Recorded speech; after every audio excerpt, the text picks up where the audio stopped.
কি করছিস? খালি বদমাশি নাকি? Hello, good evening, good evening.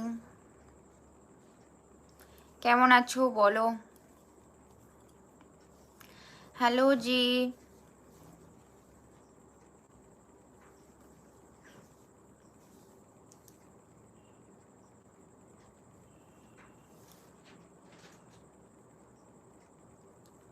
এই তো লাইভ করছি।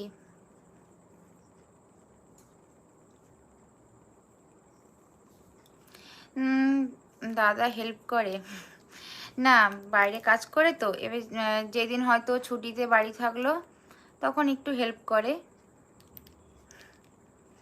হয় না।